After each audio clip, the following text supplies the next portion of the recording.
The fire you lit. Galena 4 was a colony like many others, rich in mineral wealth, with vast green plains, icy blue oceans, and cities that glowed with human architecture. It was a beacon of Earth's reach into the stars. But more than that, it was home. Children played in sun-warmed parks under shield domes. Miners worked deep within the northern mountain range, while terraformers kept the climate perfect. It wasn't a military hub, wasn't even near the core. That's why the Zorvith Combine chose it. They descended without warning.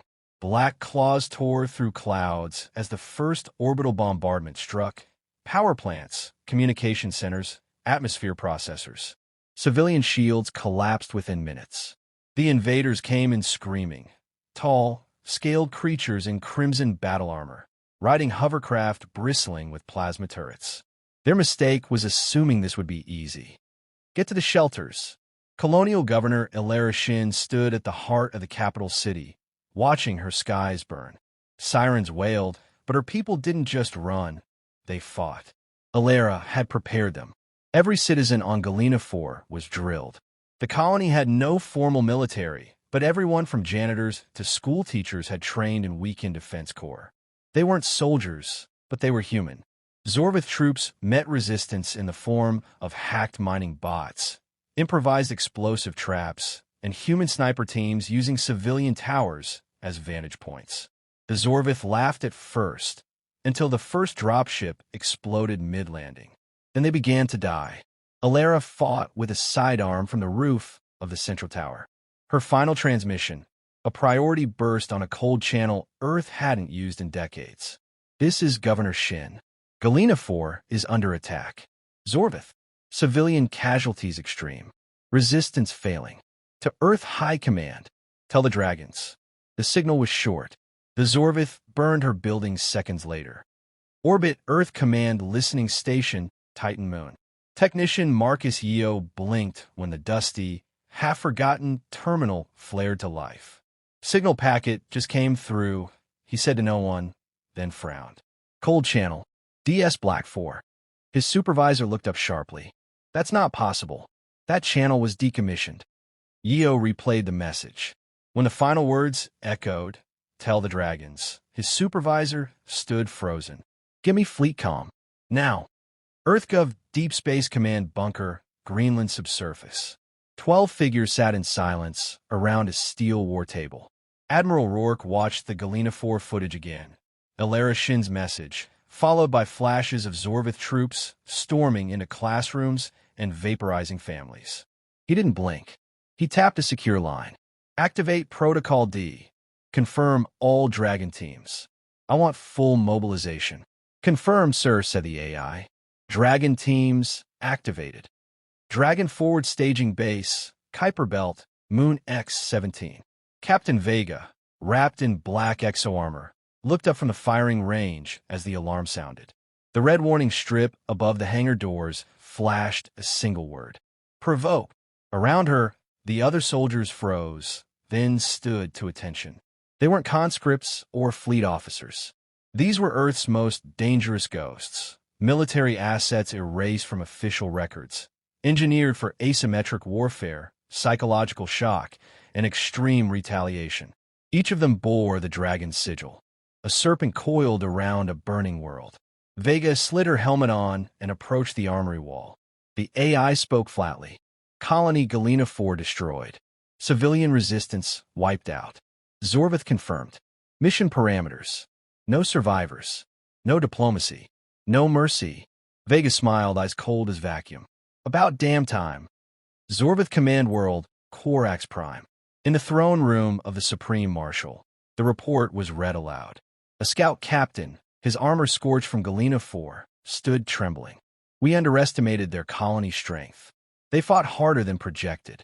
The Marshal, a towering reptilian being plated in obsidian-like armor, snorted. They were civilians. They were humans, sir. And the captain hesitated. They sent a message.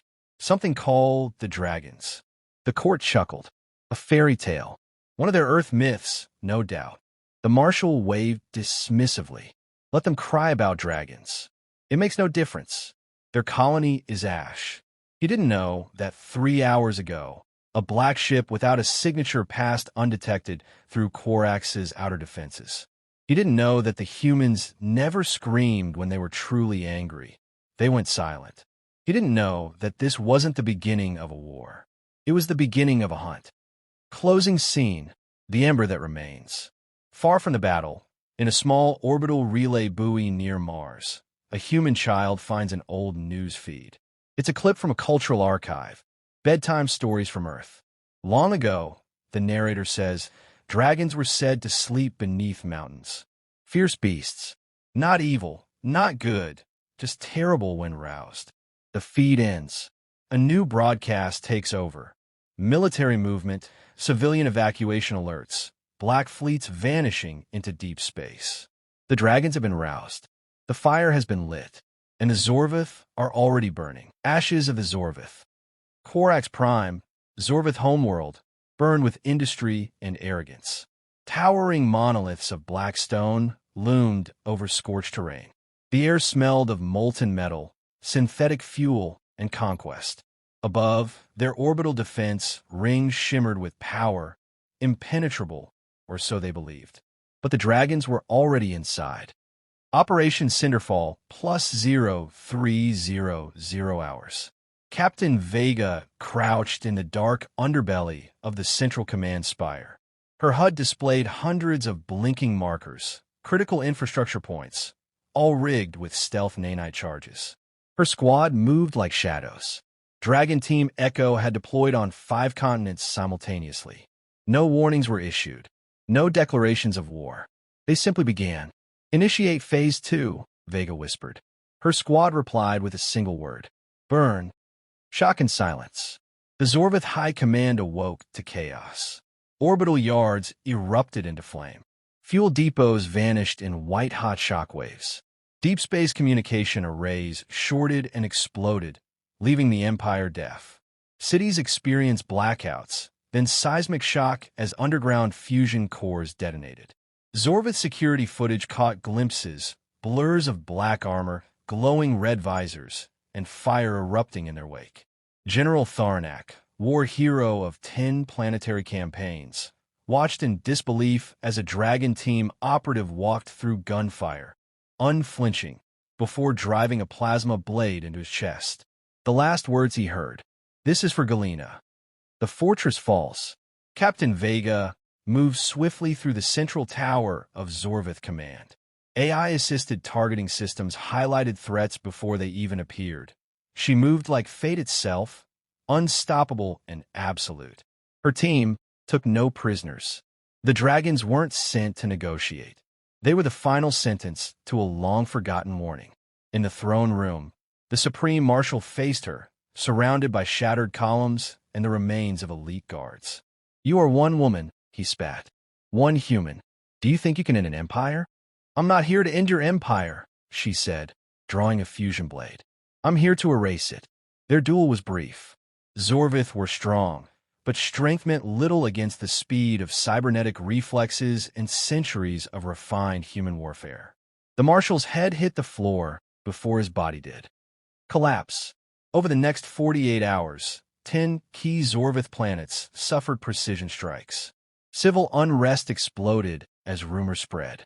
The humans have awoken their dragons. They don't send fleets. They send nightmares. They came for justice. They stayed for retribution. The Zorvith military, used to overwhelming force, couldn't understand the surgical brutality. Their empire was built on fear, but humans didn't fear. They remembered, and they hunted. Galactic Council Emergency Session Neutral Space.